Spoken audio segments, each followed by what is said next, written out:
Good morning everyone. আজকে আবার চলে এসেছি একটা নতুন রেসিপি নিয়ে।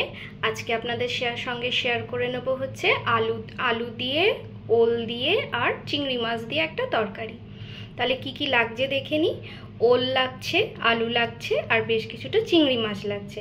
ওলটা কিন্তু আমি আগের থেকেই সিদ্ধ করে নিয়েছি। আর মশলার মধ্যে কি লাগছে, একটা ছোট পেঁয়াজ, দুটো এলাচ, একটুখানি দারচিনি, গোটা গরম মশলার মধ্যে রাখছে হচ্ছে জিরে, গোটা জিরে, গোটা ধনে আর টমেটো, আর এইদিকে হচ্ছে একটুখানি আদা আর রসুন।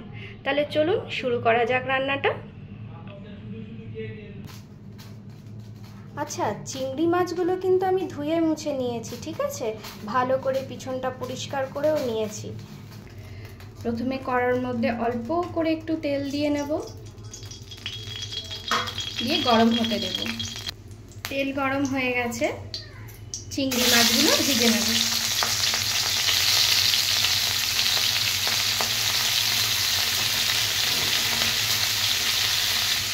চিংড়ি মাছের মধ্যে সামান্য একটু নুন দিয়ে দিলাম,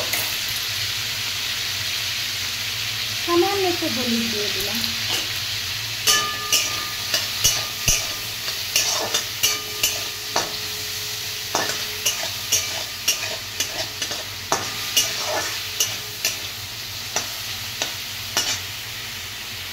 মাছগুলো ভাজা হোক, ততক্ষণ চলুন মশলাটা পিষে নিই। চলুন, মশলার মধ্যে তখন তো লঙ্কা অ্যাড করতেই ভুলে গেছি, তাই আপনাদের আরেকবার দেখালাম যে 3খানা শুকনো লঙ্কা কিন্তু অ্যাড করেছি। মশলা পিষে রেডি হয়ে গেছে। এদিকে চিংড়ি মাছগুলোও ভাজা হয়ে গেছে। চিংড়ি মাছগুলো এবার নামিয়ে নেব।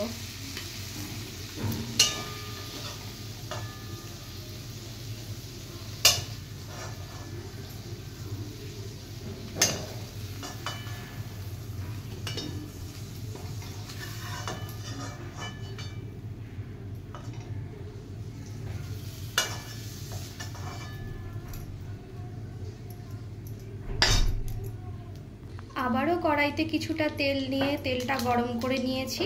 এই তেলের মধ্যেই একটুখানি গোটা জিরে ফোড়ন দেব। গোটা জিরে ফোড়ন দিয়ে আলুটা ভাজতে দিয়ে দেব।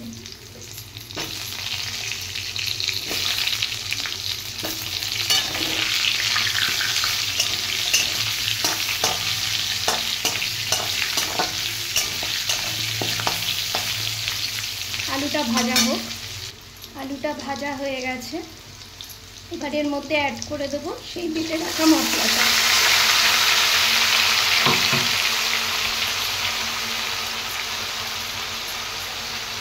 বাটি ধোয়া জলটাও দিয়ে দেবো। এবার খুব ভালো করে মশলাটাকে কষিয়ে নেব।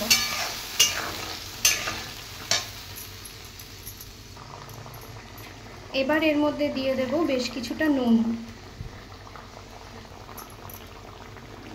আর দিয়ে দেবো হচ্ছে হলুদ।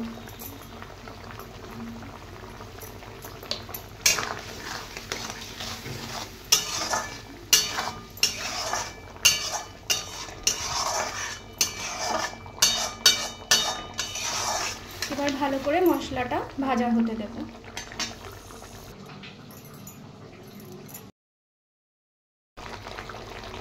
এরপরে এই ঝোল ফুটতে ফুটতে আর এর মধ্যে দিয়ে দেবো চিংড়ি মাছগুলো ভেজে রাখা। সব শুদ্ধ একসাথে আবার কষাবো।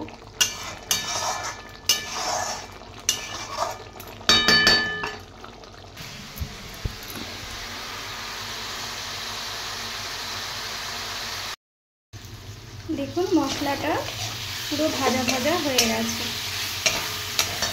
এবারে আলুটা সেদ্ধ হওয়ার জন্য একটু জল দিয়ে দেবো।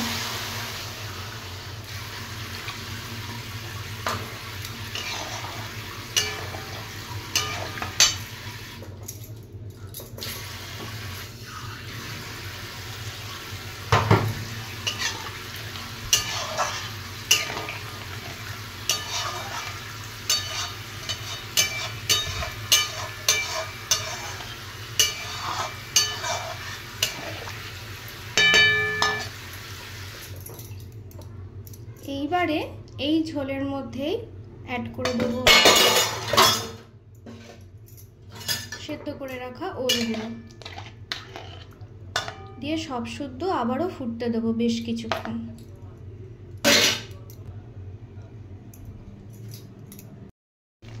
দেখুন পুরো ঝোলটা শুকিয়ে গেছে এবং আলুগুলোও কিন্তু সিদ্ধ হয়ে গেছে।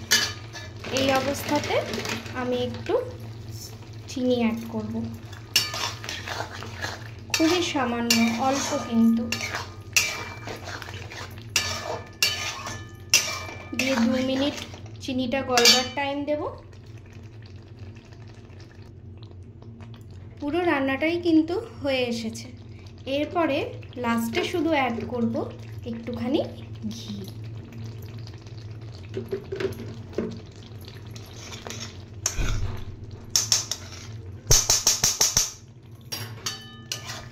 দিয়ে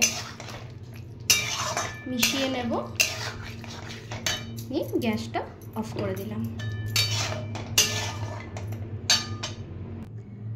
দেখুন আমার ওল দিয়ে চিংড়ি মাছ রেডি হয়ে গেছে।